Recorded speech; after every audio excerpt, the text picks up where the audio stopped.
ॐ अम्बोदरश्यामलमम्बुजाक्षं धनुर्धरं वीरजटाकलापं पार्श्वद्वये लक्ष्मणमैथिलीभ्यां निषेव्यमाणां प्रणमामि रामम्.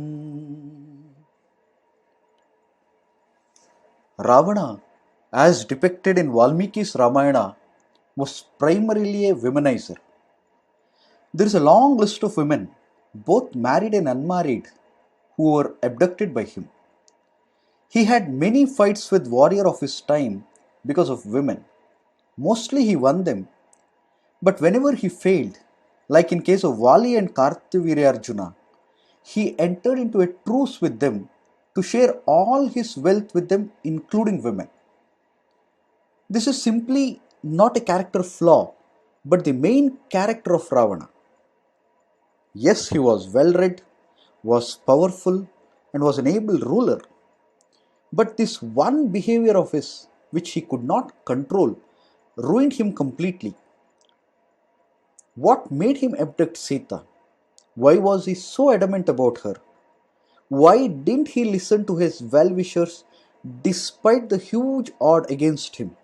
Even after losing everyone close to him, why did he not surrender Sita back to Rama? These questions can be answered by studying the character of Ravana. Ravana hears about Sita for the first time from Akampana, who explains him about Rama's exploits in Dandakaranya. He tells Ravana that Rama has killed Khara, Dushana, and 14,000 soldiers stationed therein. When Ravana gets angry and wants to go on a war, he warns him about Rama's strength. It is so much, Akampana says, that one cannot face Rama in a straight war and win. Instead, Akampana gives a solution. He mentions about Sita, glorifies her beauty, and says she is the best woman on earth. He suggests that if Ravana abducts her, he can achieve two things. One, Ravana can have Sita as his wife, and second, Rama will die searching for Sita. This excites Ravana very much. One should notice the way a soldier could talk to a king like Ravana. That Akampana could speak about abducting a woman before a king shows it was a norm of that country. And maybe people were suggesting these things to Ravana to get favors from him. Whatever may be the reason, it is clear that abducting women, even when she was married, was not unusual for Ravana. Shurpanaka also repeats the same thing. She does not mention anything about her deeds. She does not speak the truth as to why she was punished by Lakshmana on the orders of Rama. She is happy describing the physical features of Sita. She says all she was trying was to bring Sita to Ravana so that he could keep her as his wife. And she forces Ravana to accomplish that task which she could not complete. So totally everyone was encouraging Ravana to kidnap Sita. Why? Because they knew this is the only way to place him.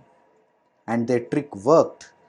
Ravana convinced Maricha to help him in this task forcefully. Maricha gets to speak one line about Rama which will make his character shine in Ramayana.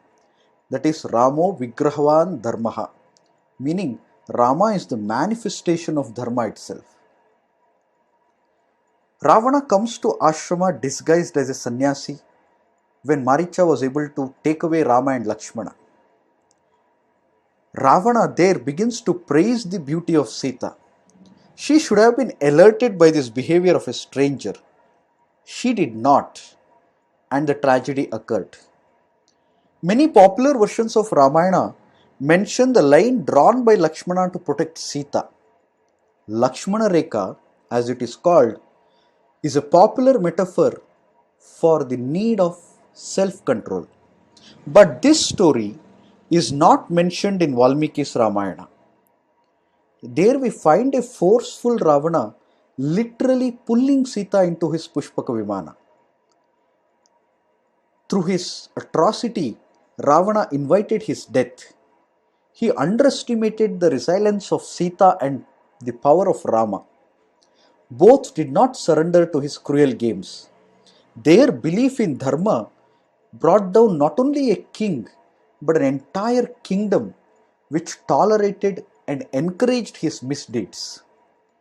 स्वस्ति प्रजाभ्यां परिपालयन्तां न्यायेन मार्गेण महिं महिषाः गोब्राह्मणेभ्यः शुभमस्तु नित्यं लोकाः समस्ताः सुखिनो भवन्तु।